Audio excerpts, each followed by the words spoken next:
Record. Okay, now we're recording. Well, welcome again, everybody. Thank you so much for coming. This whole session is dedicated to the ever elusive, perpetually frustrating luteal phase. And for many, or at least probably at different periods of our lives, we have run into a circumstance where this feels so damn hard. So, we're going to be talking about why that is. So, biologically, what you can do about it. And I'm going to be giving you some really cool tips and tricks to assess the health of your luteal phase that you can literally start this cycle for all cycles to come, as well as expose you to options of advanced cycle tracking, advanced cycle healing that you may not have heard of before. So, with that being said, who this is for, and I always love setting this slide a little bit because I see so much of myself reflected in everyone I talk to, everyone I work with. The people that this work tends to attract are super health conscious, very impactful, productive women, tend to be a little detail oriented, tend to be a little perfectionist, obsessive. This is definitely me as that eldest daughter, like archetype, and people who are interested in actual self-care. And by actual self-care, I mean I'm very happy that there's this rise of interest in holistic healing and getting to know your body super well and working in partnership with your body versus the very, pipeline of birth control to fertility treatment that we see today without a lot of education or a lot of responsiveness to any of your health concerns. So, the biggest thing to know for this presentation and my work in general is that your body is always in constant communication, and I believe all of us do know this. The problem is we're told to listen to our body, but we're not given an accurate, reliable way to do that, one that's clinically sound, scientifically precise. And then once you get that data, how do you respond? So, the way I describe what I'm about to share with you is this constant feedback loop with your body. This is me too. I'm all of these things. I've been through all of this myself. A bit about me and my background. I am a scientist by training. My background is in biology. That's what I have my degree in. I have a master's in nutrition sciences.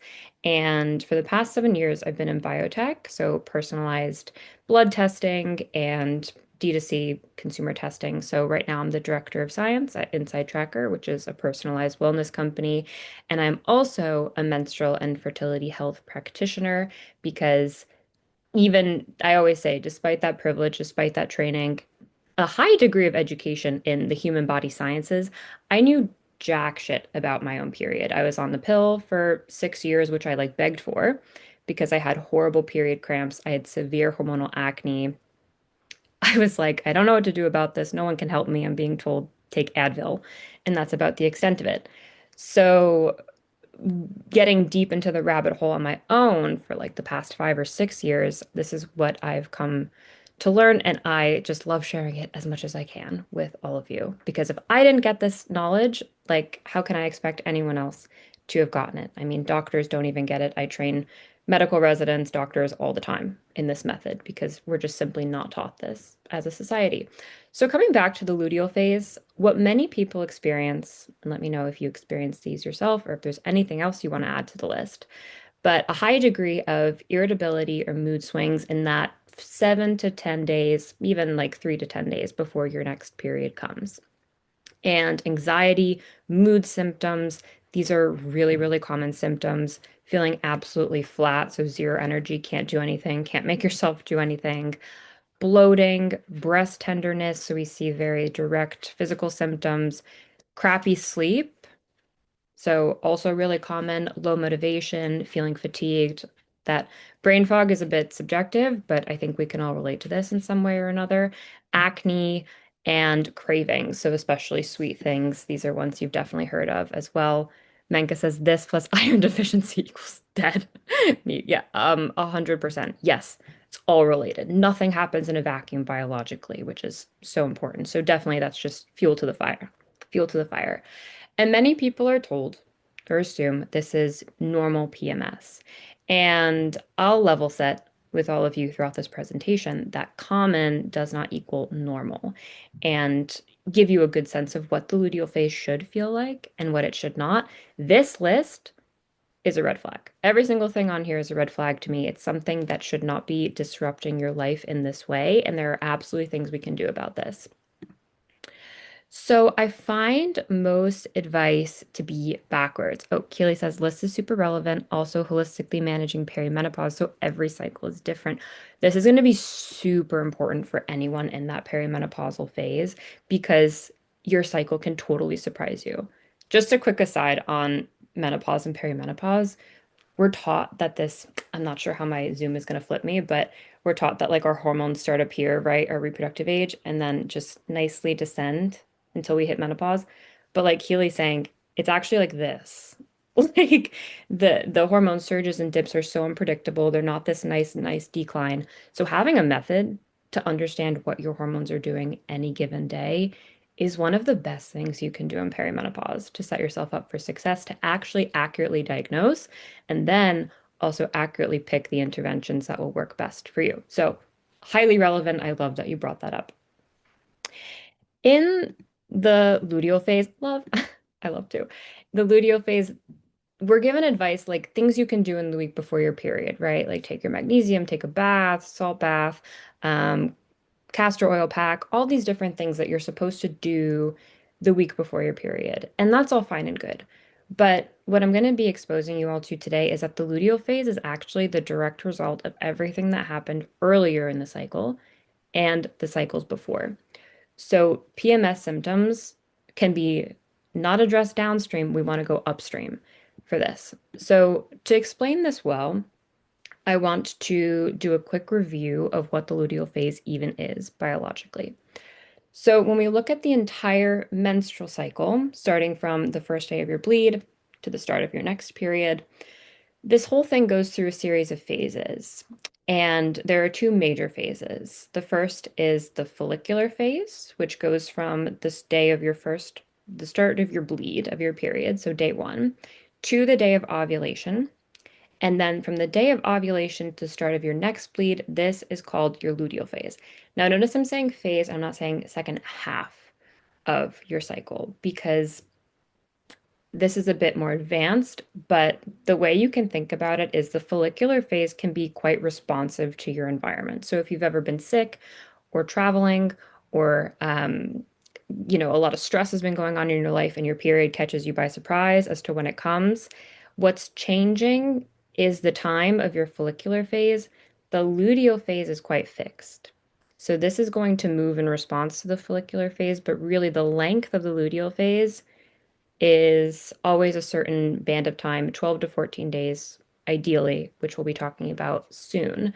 But it's a logical fallacy to split the cycle down the middle and say everything that happens in the first half is follicular and everything that happens in the second half is luteal. That's just not how it works. So the reference point we go off of to determine are you in your follicular or are you in your luteal phase is ovulation.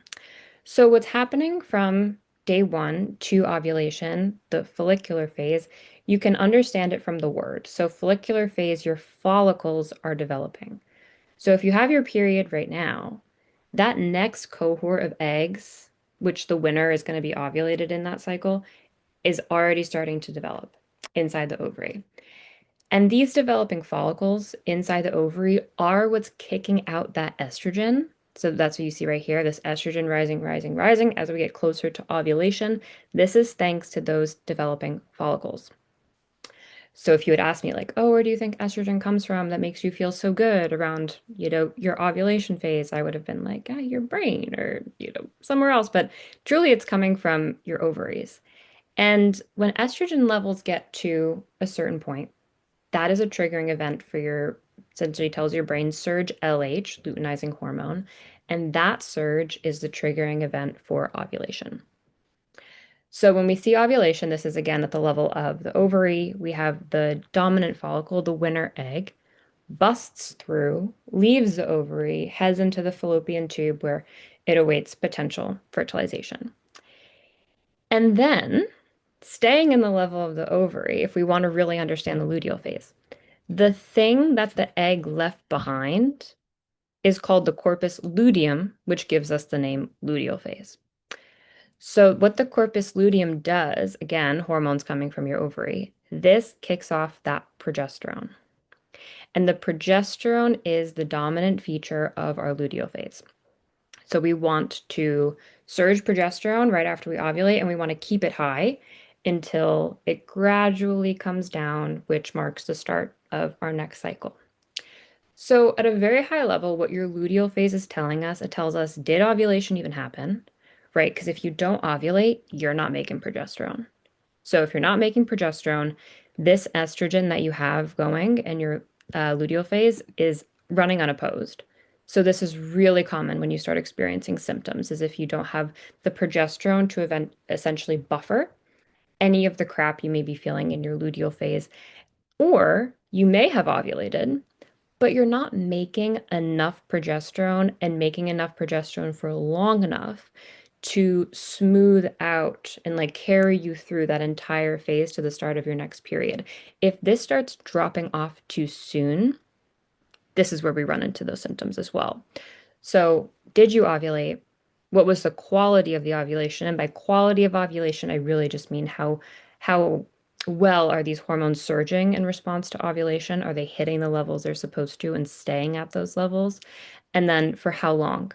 So you can think about it again, we'll actually do a zoom in.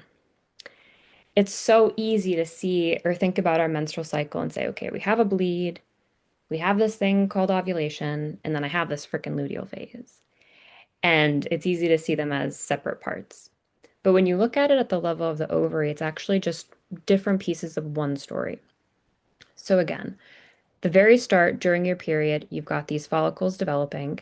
So really, everything that you're experiencing in your life is what the bath of these follicles are floating in. So they're just bathing in, your stress hormones, your diet quality. Are you exercising? Are they getting enough oxygen and nutrients? Are you well hydrated? Like everything about these follicles is in response to your life. When you ovulate, okay, amazing. The egg leaves the ovary, goes into the fallopian tube, and then we're left with the shell, the structure it left behind. And this is called the corpus luteum, like we talked about. This is making your progesterone. So the health of these guys directly informs the health of this guy. It's the same structure.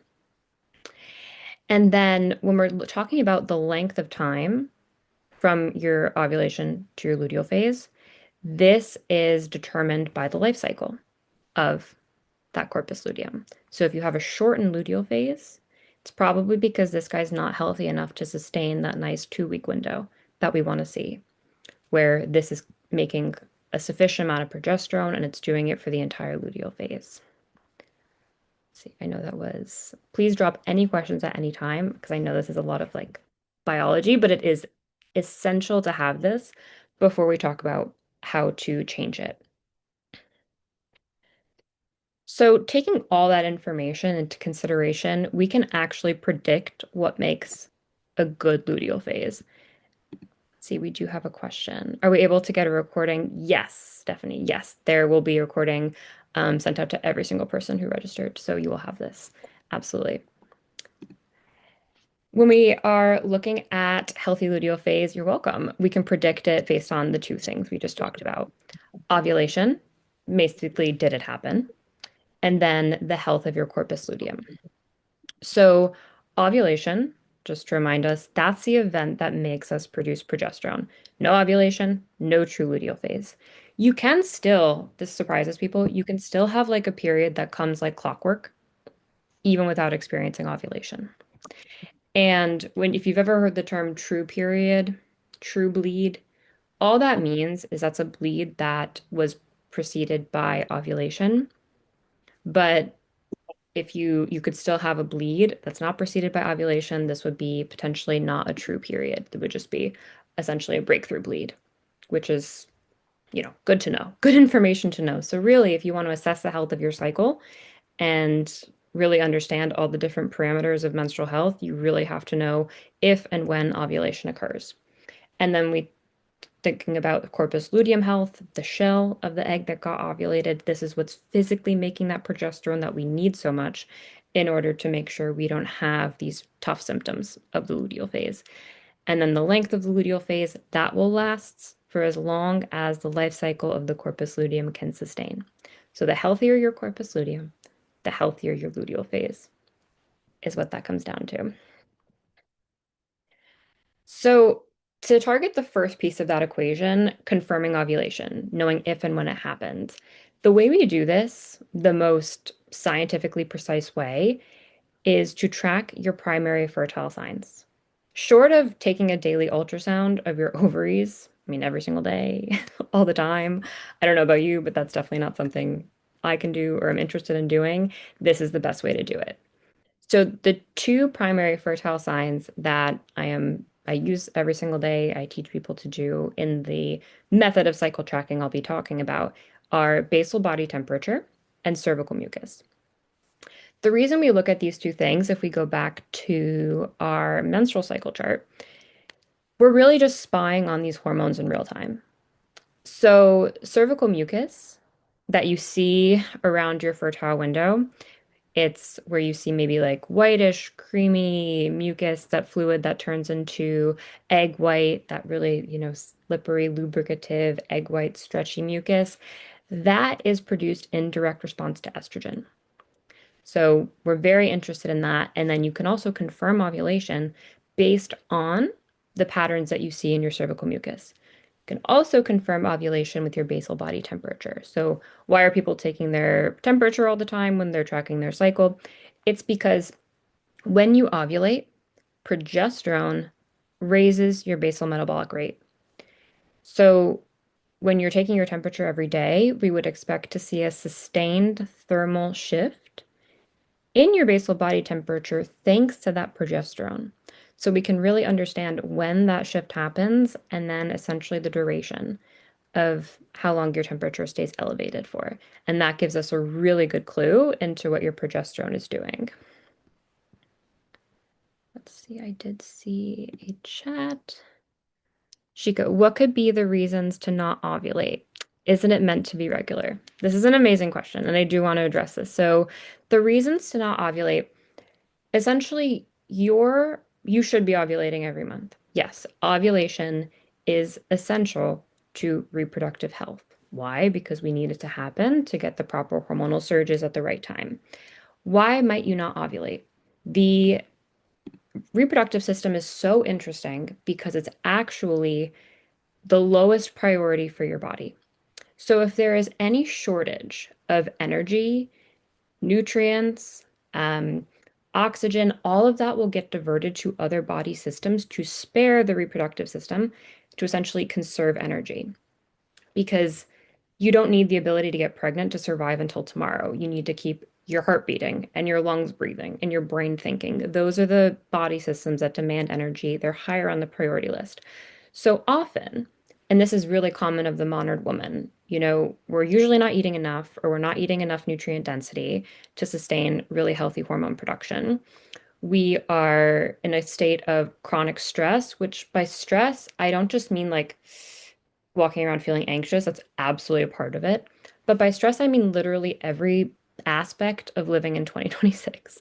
Like you have mental stressors, you have notification stressors, news stressors, environmental stressors, toxicity, water, pesticides, endocrine disruptors, and products. Like all of that is true, unfortunately. So when we're overloaded and inundated with stress on the system as a whole, the body has to decide, do I have enough capacity to ovulate this month or do I not? And that happens on a spectrum, so it's not like you have really healthy cycles and you wake up one day and you stop ovulating. Your menstrual cycle will give you signs if you are slipping toward, we're losing sufficiency here, we're losing the energy, we don't have enough to prioritize to your menstrual cycle, we're going to actually start scaling back. Like if you're tracking at this level, you will be able to pick up those signs. If you're not, you wouldn't know, right? So actually, that's why the luteal phase is so important. If we start seeing the length of the luteal phase stop, if we start seeing, weird cervical mucus patterns, if we don't see your temperature rise, these are all clues that you might be on the spectrum and that you have to restore the energy and the priority to the reproductive system. So it is absolutely meant to be regular. Yes, amazing question, but it is actually an optional mechanism in terms of survival. I hope that answers your question. It's a really, really important thing to understand foundationally. I'm so happy you asked that. Yeah, So, Michelle, yeah. wanted to add, yeah, love your answer. And you kind of spoke from the essence, yeah, shared the essence of it, which is like essentially where the body directs like the energy. And that really resonates because literally yesterday I was talking to like a friend who's a runner, and he told me that like when you're overexerting your body, or like even I've like, you know, seen stories of like people who go extreme with fitness where they lose their period. So yeah, thanks for sharing. This makes so much sense. Oh my gosh, of course. That is exactly the spectrum I'm talking about. So, yeah, you start to see these parameters get less and less optimal on the way to hypothalamic amenorrhea, like loss of your period, which so common. Like female athletes, female runners, it's definitely a problem. So I'm so happy you brought that up. A lot of people experience it um, without even realizing. So love that we're talking about this. And Yeah. one, and one other quick question, when you're talking about chronic stress, the way I'm reading it is like it's kind of like stimulus. And I see it as like when we're overstimulated, then like the body does not have enough time to process, which is why like stillness and spaciousness is like a big part of my life right now. So is that what you're referring to with respect to like chronic stress? Because even if you've, if you've eliminated anxiety or mental stress, yeah, that's another clarifying question I had. Yes. And actually, I have that a bit later on because it's an essential piece of like your luteal phase protocol. So I love that you mentioned it. Actually, I'm fully on board with you. It's not a phase we can treat the same way as we treat other phases. I have a very specific way of looking at it, not necessarily like a retreat to the moon cave that I'm happy is being talked about a lot. But when you talk about nervous system removing stimuli, absolutely, but it's also building capacity. So, in order to build capacity for our nervous system, we need contrast. And if our default is to be on and activated, that's okay. We actually need that, to get shit done and to survive in modern life. We need that. But to your point, we have to bring in the contrast of the stillness, the introception, because that's what builds a healthy nervous system. Like it's we're so conditioned to think that a healthy nervous system is being calm and zen all the time. It's a piece of it. But I have the healthiest nervous system I've ever had, and I have raged out more in recent memory. I have rested harder in recent memory, and it's all because that range is what defines a healthy nervous system, the ability to come back down. And that's, I think, what we're missing a lot of the time is that ability to come back down, but it also doesn't take away from your ability to come back up when you need to, which we just have to. But I have it. Actually, if you could come back, let me know if we get to it and it doesn't fully address what you want to, because I actually love your insights. But we're definitely going to be talking about that more toward the end when we talk about like having a really good luteal phase. So, coming back to the tracking system. All we're doing when we're looking at our body with this level of precision is understanding our estrogen. So again, cervical mucus is a proxy for our estrogen, and basal body temperature is a proxy for our progesterone. So we're spying on our key reproductive hormones just by checking what our body's already giving us, cervical mucus and our temperature on a daily basis. So the cervical mucus tells us about the health of hormonal production at the level of your ovaries, because that's where they're coming from. And the basal body temperature allows us to essentially confirm ovulation thanks to progesterone's role in increasing our basal metabolic rate. So this is an example of what that charting system looks like. I crap on apps a lot because I don't like the predictive algorithm aspect of many of these. They just get it wrong and they confuse people. So this is coming from an app. It's called Read Your Body, but it's essentially like an empty Excel spreadsheet. I am inputting all this information, my cervical mucus patterns, my temperature information, and interpreting it myself. because once you learn how to do it, you can't be wrong. And the way we confirm ovulation, so again, this one essential piece of the equation of a healthy luteal phase, just to give you a very high level explanation of the method, you need to see at least three consistently high temperatures as in comparison to your pre-ovulatory phase. You want to see that sustained thermal shift. You see how the graph just gets so much higher. And then from a cervical mucus perspective, you can confirm ovulation as well. You are essentially doing it in relation to what we call a peak day. So that's characterized by the type of mucus you see. And essentially, you do a similar count of three after that as well. And because you have two fertile signs assessing two different key reproductive hormones, you can cross-reference the two. So you can very confidently say, this is when ovulation happened every month. So once we have that, you'll see I have numbered these days here. This is my luteal phase. So everything, this is my chart, one of my earlier charts. Everything after ovulation to the start of my next period. This is what we count. So you see this app actually does it for you. I had a 12-day luteal phase. So my temperature got high and stayed high for 12 days. And this is in the range of optimal. So when you track this yourself, you want to see at least a 12 to 14-day luteal phase.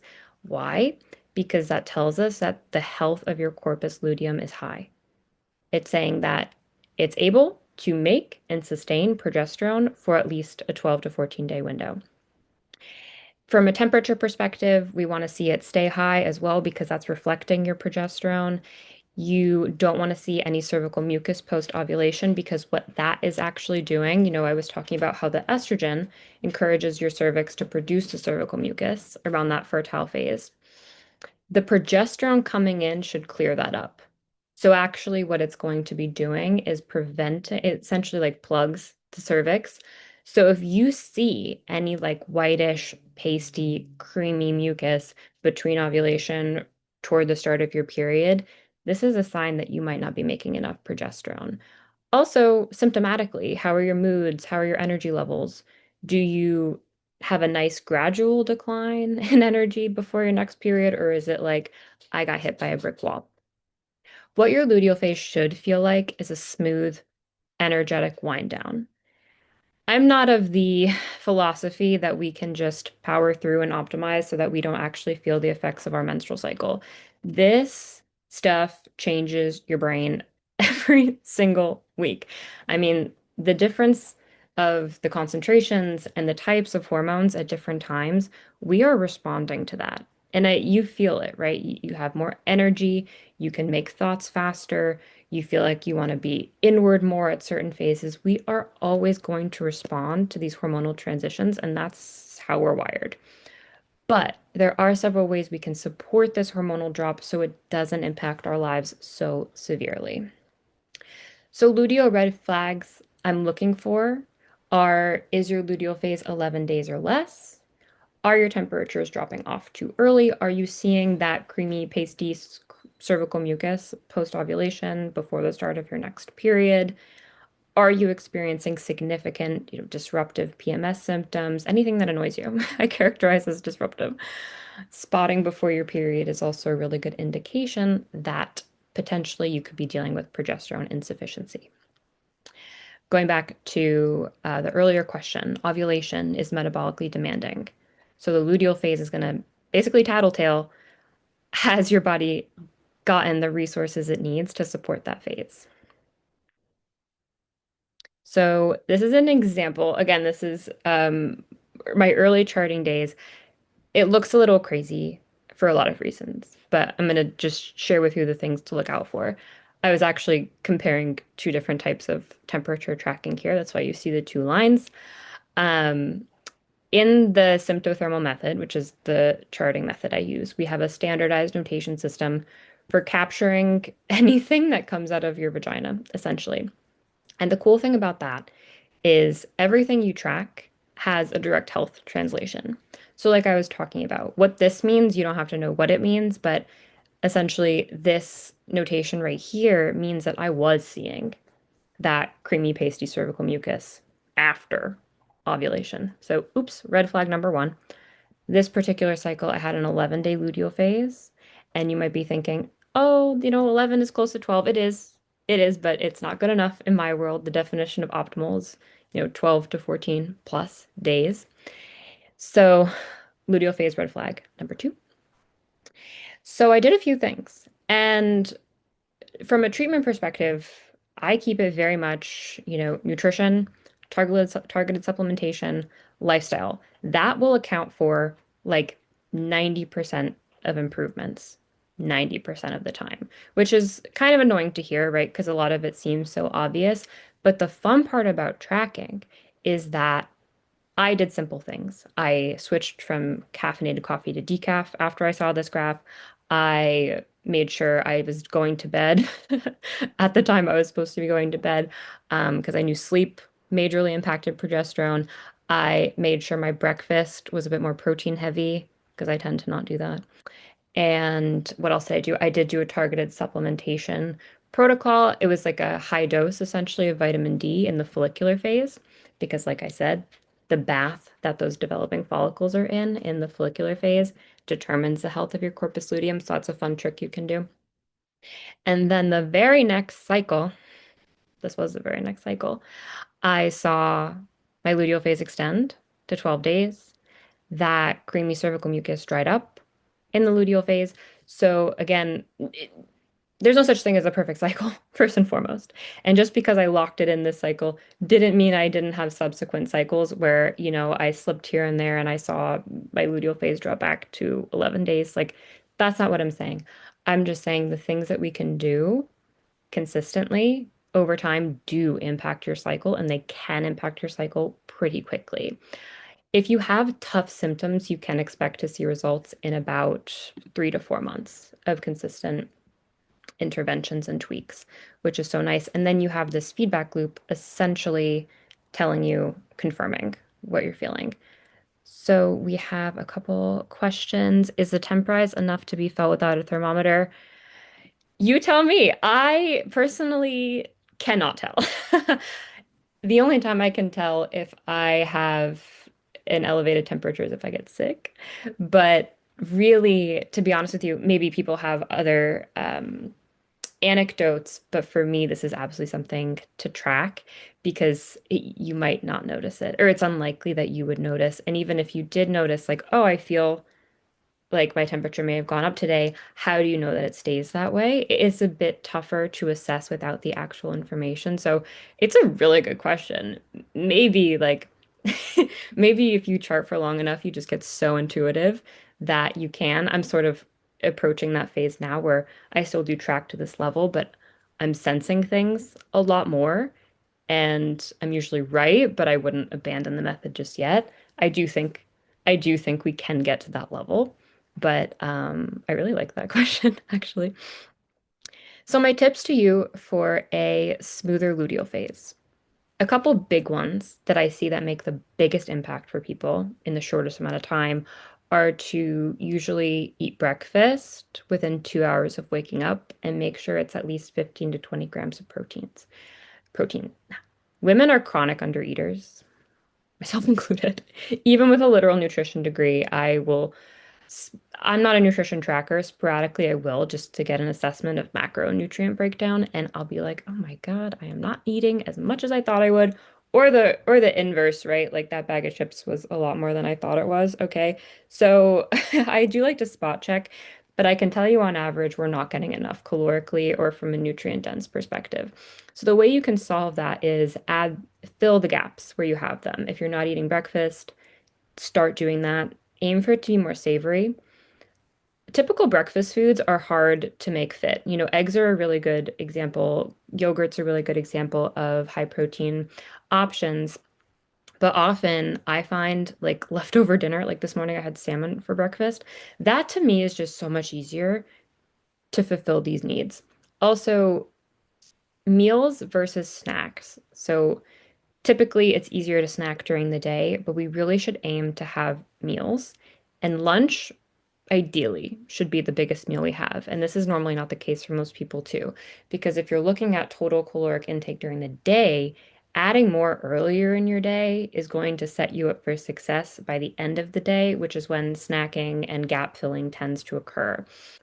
Another really good tip is sleep. So sleep and progesterone are directly tied. So pitch blackness, if you can't achieve that, an eye mask is a really good way to do this. Earplugs, if you can't get the noise down in your environment. Temperature adjustments, natural fibers, if you can, just a temperature regulation is a problem for you, and then installing a blue light free wind down routine, which you can still, you know, what's the word I'm looking for? Just chill out to TV at the end of the night. But ideally, an hour before you go to sleep, switch to a book or a craft, something that is not blue light dependent, because that is directly instructing our brain to make melatonin and help us fall asleep and stay asleep. No naked carbs. This is good all throughout the day. So if you are going to have a food item that is high in carbohydrates, especially simple carbohydrates, pairing it with protein and fat, so like peanut butter, yogurt, cheese, like something that goes with the fruit, the cracker, the rice, really does curb blood sugar spikes, which is also metabolic hormones are directly tied to reproductive hormones. So that's a really good thing to do if you're not already. And then the emotional rebalancing is coming back around. You can't have the physical healing without this, I'm convinced at this point in my life. So, in that luteal phase, even if you're at a corporate job or you have your own business, like you can't always say this event can't happen this day or this meeting can't happen this day. And I get it. So, it's just good to know the underlying approach that you're going to have in that phase. So, it's not the time to crank things out and overdo them. Just get the stuff done that you have to, and we can return to a more energetically appropriate way of handling the luteal phase by realizing that that time, the come down that you're supposed to have is exactly what you're supposed to be doing to make every other phase more effective. And even though I'm like super woo, but like a specific type of woo, like a scientific woo, I don't know, where we are actually very much replicating the spring, summer, fall, winter transitions across the menstrual cycle. This is just true. And the luteal phase specifically is fall. So getting stuff done, wrapping things up, not starting new things. It's again, it's a slowing down as much as you can. Anything that you're stuck or ruminating on, get that out of your body, either through like, somatic work is really good in this context. So it's like shake it out, yell it out, run it out. Anything that you need to complete cycles, this is the time. So what we were going back to what we were saying earlier, the capacity of our nervous system. Everyone's like talking about nervous system health. That's great. But the way you build nervous system capacity is through contrast. And our default is high activation contrast. So now luteal phase and menstruation are the perfect time to bring that to the other end of the spectrum of contrast. Low input, low productivity, rest as much as you can so that the high intensities can peak even higher and you can rest even better. It's definitely how we're supposed to be operating and how it's the modern world is not set up to have us operate. Okay, do I have yes? Oh, we're doing good on time.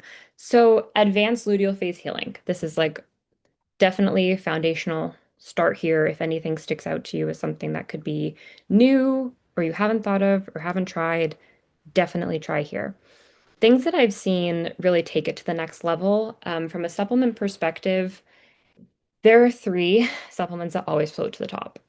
And when I say float to the top, I mean they are incredibly safe, they are incredibly well studied, and they are incredibly effective because most people are not getting enough of these three things. So that would be magnesium, omega-3 fatty acids, and vitamin D, all cycle long if you can.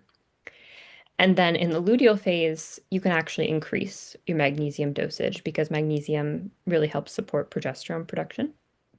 But like we were saying, everything you do all cycle long, because the biology of the things that's happening in the ovary are the same as what makes the luteal phase either be good or be bad, this is important to do at all times. Starting your next period, you could try what I did. Try switching from caffeinated coffee if you do drink that to decaf. See what happens. The beauty of cycle tracking is if you take a suggestion offline or you take a suggestion from me and it works, like you see your luteal phase lengthen, you see mucus dry up, you feel better, then you know that that worked for you. If you try it and you don't see anything change, you can say, okay, cool, that wasn't for me. I'm not going to waste my time, spend my money on this anymore. It's it's really just I really just experiment like a new cycle is a new experiment for me. Like, let's try this method, let's try that, let's try this, and let's see if this works. And then I get the real cold hard data if this actually was good for my body or not. Other things you can do, I just had the like best luteal phase of my life. It's like a 13-day luteal phase. And I am attributing some of that to the fact that in my house we had hot pot every night for like the first week after I ovulated. And that is very much in alignment with a lot of like traditional Chinese medicine, Ayurveda, like it's just real. I mean, warm foods, stewed meats, soups, things that are easy for your body to process, things that are incredibly rich in nutrients that we need, especially more in this phase because it's, like kind of a building phase. This is, I can't recommend this enough. Make sure you're eating enough. Coming back to the caloric sufficiency conversation, just do you have enough energy available to support what your body's going through? That's going to be important no matter what.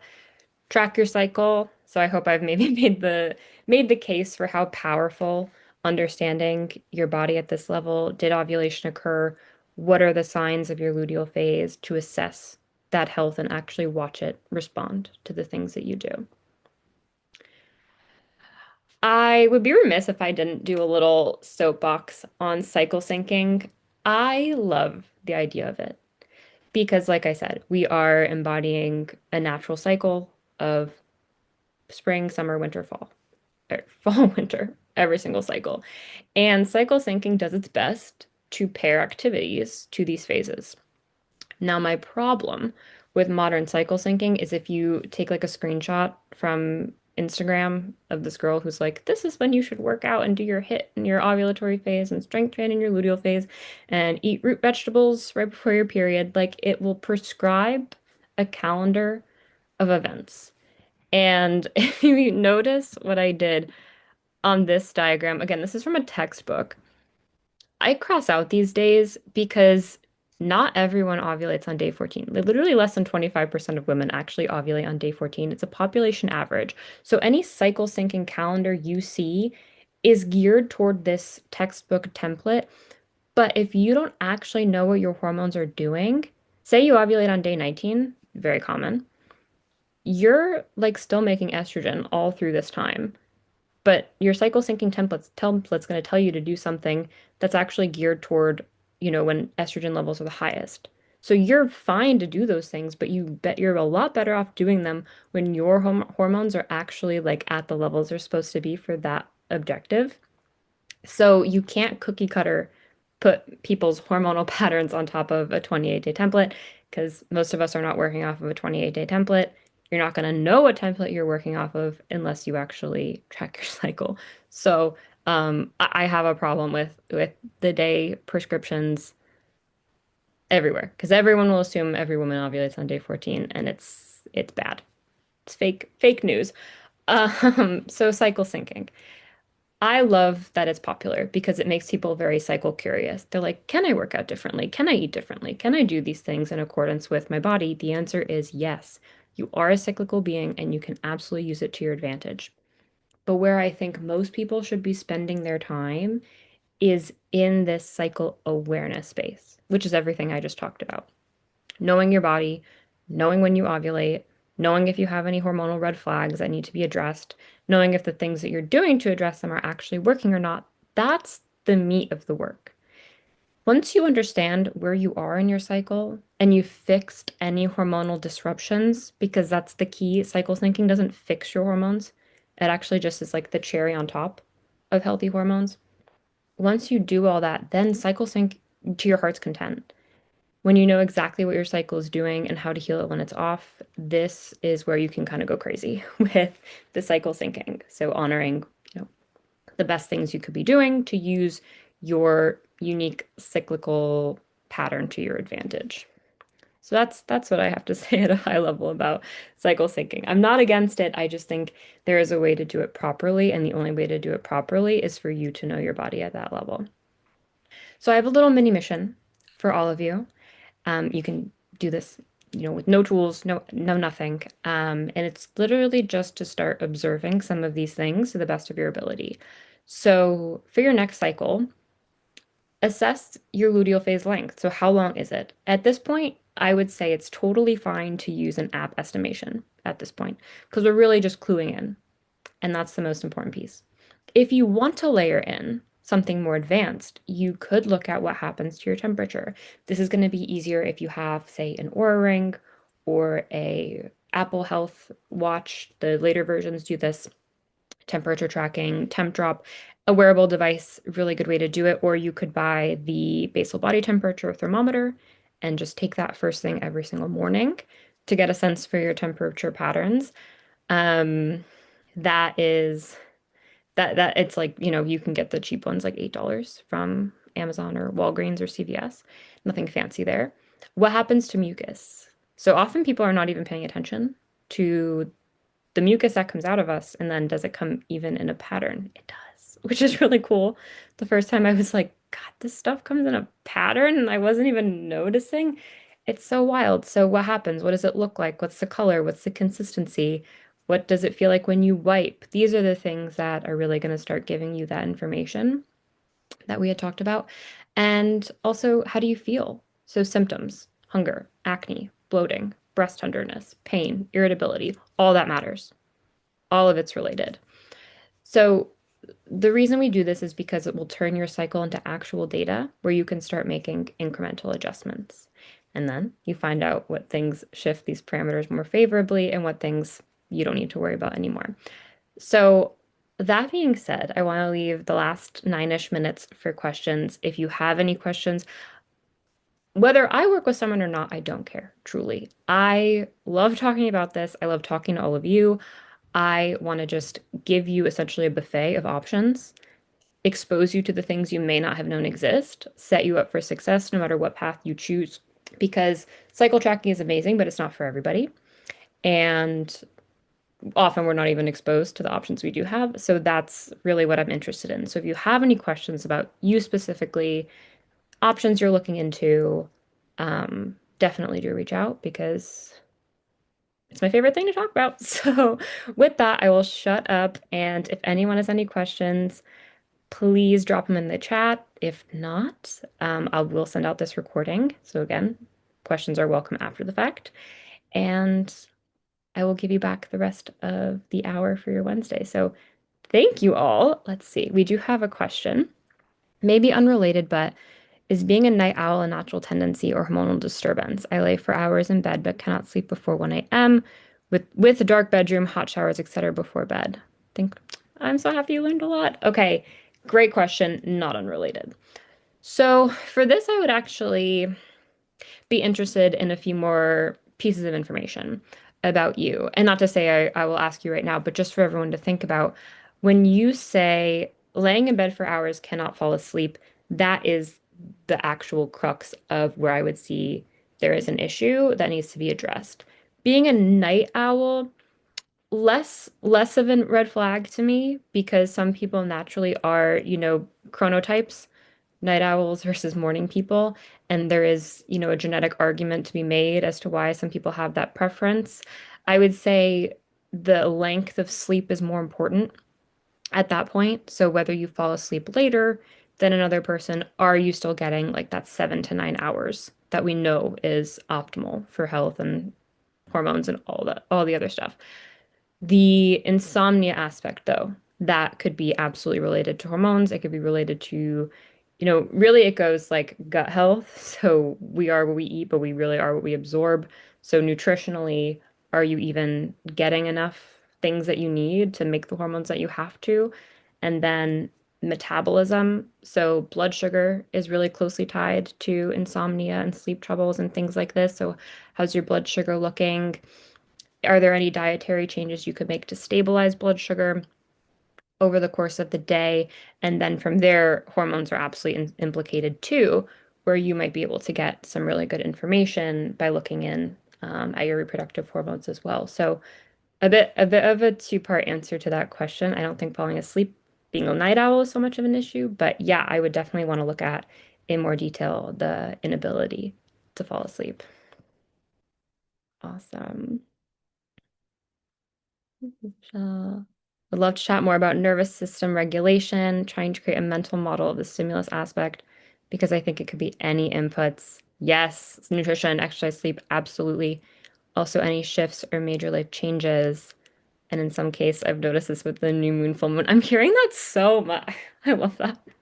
I love that. Yes, actually, Shika, let's definitely talk because I have a few PRO questionnaire models that look at that. So stimulus, and then I'm also kind of working on the same project. Like, how do we explain and capture all the different forms of stress on the system and target each one without it being overwhelming? So, would love to talk to you. That's amazing. I also Yeah. have a question. Yeah. Oh, I was gonna just and another related question was, you know how I guess when I was in my birth control and I wasn't like aware of this or syncing with my cycle, it's almost like every week looked similar, you Mm. know, because like I would train the same way, I would eat the same way, and then once I was off birth control, I could like notice all these changes and made the shift. But it's also making me think of like in a way like even weekly goals don't make sense because if it does not happen on day 14 then Monday to Friday and all of that doesn't make sense. It's more like monthly goals. And now, like, and I was just thinking of this as you were speaking, like having like a monthly goal, and then it's almost like you're pushing yourself hard in the right windows. Yeah. And then like taking the time off during the others, which is a little bit, I mean, I did the cycle syncing, but I did it based on the, the calendar. And now I'm like, well, if I can't do that, then I have to shift how I'm thinking about it. Um, so yeah, I'm just curious, how do you, yeah, do that now and yeah, think about like your goals for like the month versus the week and all of that. I think your monthly template is phenomenal because if you think about it, if we were talking about the seasonality of it and how spring is like seed planting time and summer is like, going hard and watering the seeds and everything like that, it's very much aligned with projects and productivity. Like these are the times to push harder because your brain is literally structured to be that way and to promote the most effective way of doing that. And then if we think about like harvesting and resting in the luteal and menstrual phase, yeah, that's wrapping it up, completing things, getting like ticking it off the box and then just chilling. Like that structures really nicely with your monthly design, which I love. And I do the same thing. So, I just don't want to deter anyone who is enjoying cycle syncing. So for me, just pulling up my chart, I still could cycle sync correctly in this. So, but here I just have a much clearer picture. Like I ovulated on day 15 of this cycle. So, okay, if I was following a standard template that I got offline that assumed I had a 28-day cycle, this would have been fine for me because it was pretty close. It's more just, I don't ovulate on day 15 every month. Sometimes it's day 16, sometimes it's day 13, sometimes it's day 17.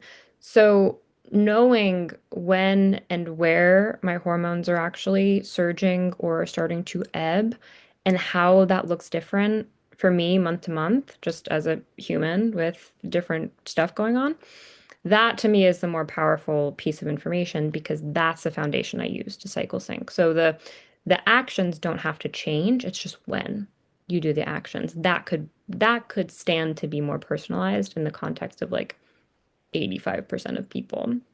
And then if you think about it, how so many people are struggling with hormonal issues and insufficiencies. If you try to cycle sync on top of that, like you might be working harder because you're actually not making the hormones at the right levels that your template is assuming you are. So the first step would actually be to fix that so that you could start benefiting from it. And then birth control, yeah, amazing distinction. Your hormones aren't doing any of this on birth control. It's actually really funny to see the graph. I have one. It's like It's like this. Estrogen and progesterone just do this every single day when you take the pill, and there's no variation. So yeah, you could operate the same way every single day on the pill because this is not happening. Come off the pill, it is a different story. Um, Absolutely. Yeah, I was on the pill for like 6 years, and then I switched to an IUD. Interestingly, I fared worse on the IUD. I did not feel good at all on that than I did on the pill, and then just gave up on hormonal birth control entirely. But, everyone is at a different place with their birth control preference and status. So I hold space for all of it. Last question. I have a question that might be unrelated. Is having what I call bottomless pit feeling of hunger that lasts 2 to 3 days hormonal? Notice it happening every month. Stephanie, is this happening right before your period or around ovulation? When are you noticing the hunger? Yes. I'm assuming 2 to 3 days before your period. So that's super common. And if you think back to the biology, I didn't show it, but before period. Okay, awesome. I didn't show it, but essentially your uterus is responding to these different hormones too. And this is a growth phase. So you're so welcome. I'm glad you guys came. If you have to drop, yes, please do. I know it's 1 o'clock. I'll just finish up response to this. So your cells are dividing, dividing, dividing in the uterus to, you just shed it here, right? And now it's building back up. This phase of progesterone's job is to mature it. So it's bringing in blood vessels, it's giving it nutrition, it's oxygenating the uterine lining in preparation for, a fertilized egg, make a baby. That's the job of this whole thing. So hunger is so common because it's in this like high build phase. It's like, okay, we got to make this a really nice, hospitable environment. I do find that often when we're talking about the caloric sufficiency and the nutrient density of a day, often the hunger comes with not necessarily having enough of those things. So either just not getting enough calories in, or if you are, like you're like, no, I've definitely eaten enough calories during the day, are you eating enough food that delivers the right nutrients? So nutrient density, we do have like a list. There's a really good book called Real Food for Fertility by Lily Nichols and Lisa Hendrickson Jack. I'm personally trained by Lisa Hendrickson Jack, so I'm like always supporting her book. But that has that list of foods if you are curious. I am in alignment with basically all of it. And when I was talking before about the gut metabolism hormone progression, even if, say, like, okay, I'm nailing every single like nutrient density need across the board, I've identified any deficiencies I might have. So if you had gotten testing done recently, I would like that could be really good information to look at. Are there any deficiencies? Are you actually absorbing the nutrition you need? So often in gut dysfunction, even if you are eating so well, like I was saying before, the inability for your microbiome to process and utilize and ship around those nutrients could be driving that hunger as well. And then metabolism, if your brain isn't getting the signal, like, oh my God, okay, we're satisfied, we have enough, we're done here, that is another reason. But I know I'm saying a lot of different things. They're all related, totally related. So, brain signaling, brain to ovary signaling is actually, we say hormonal balance is the root. It's actually brain ovary signaling because that's what the hormones are communicating between. So, cleaning up that connection, usually it's, reducing inflammation, like really helping gut health, really making sure we're getting enough food at the right time, the right kind of food. That is all part of addressing that hunger. I hope that helps. And if you want more details, again, reach out. I drop my email here, or if you get a Luma or from you can just reply to that email. It's the same thing. Thank you so much. No, thank you all so much. I'm so excited for you all to investigate with your own cycles. Let me know how it goes. I love hearing about the mini mission results. And I'll chat with you all soon. Thank you all so much. Have a really good rest of your Wednesday. Bye. Bye, guys.